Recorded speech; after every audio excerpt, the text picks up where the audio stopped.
বিদেশী অনুপ্ৰৱেশৰ বাবে যি নীতি নিয়ম বলবৎ হৈছে সেই সন্দৰ্ভত ৰাজ্যৰ প্ৰান্তে প্ৰান্তে প্ৰতিবাদ অব্যাহত আছে।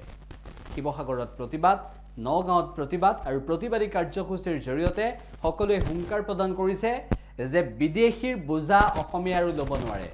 অসম চুক্তি আখৰে আখৰে পালন কৰিম বুলি কৈছিল, কৰিলেনে, কৰিব বিচাৰিছেনে, এইবোৰ প্ৰশ্ন উত্থাপিত আহি পৰিছে।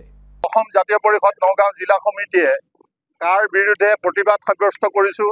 কেন্দ্ৰীয় গৃহমন্ত্ৰী অমিত শ্বাহদেৱৰ পুতলিকা দাহ কৰিছোঁ। লগতে আমি সকীয়াই দিব খুজিছোঁ দিল্লী আৰু দিছপুৰক, বিশেষকৈ সৰ্বানন্দ সোণোৱাল আৰু মুখ্যমন্ত্ৰী হেমন্ত বিশ্ব শৰ্মাৰ মেৰুদণ্ড পোনাই দিল্লীক আঙুলি টুৱাই চকুত চকু থৈ ক'ব লাগে যে অসমে কোনো পধ্যে কোনো দিনে ভৱিষ্যতৰ দিনত অনাগত দিনত অসমৰ ৰাইজে মানি নলয় এখন জাতিদ্ৰোহী আইন।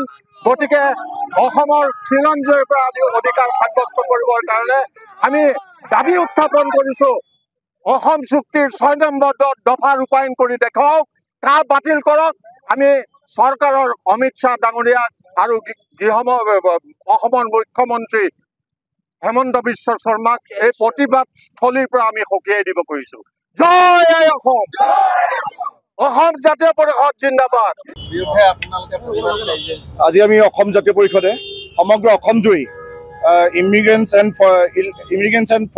ফৰেনাৰ্ছ অৰ্ডাৰ 2005 যিখন 1 ছেপ্টেম্বৰ তাৰিখে ভাৰত চৰকাৰে যিখন অৰ্ডাৰ পাছ কৰিলে, অৰ্ডাৰ পাছ কৰাৰ জৰিয়তে অবৈধ বিদেশীসকলক 2024 31 ডিচেম্বৰ তাৰিখলৈকে তেখেতলোকক যিসকল ইতিমধ্যে কাৰা আইনৰ জৰিয়তে যিসকলক দিছিল মানে নাগৰিকত্ব প্ৰদান কৰিবৰ কাৰণে এপ্লিকেশ্যন কৰিবলৈ দিছিল আৰু 10 বছৰ তেখেতলোকে সময়সীমা বঢ়াই দিছে। 24 ডিচেম্বৰ 2024লৈকে 31 ডিচেম্বৰ 2024লৈকে যি সময়সীমা বান্ধি দিছে তাৰ বিৰুদ্ধে আমি সমগ্ৰ অসমতে আমি কাৰ্যসূচী ৰূপায়ণ কৰিছোঁ।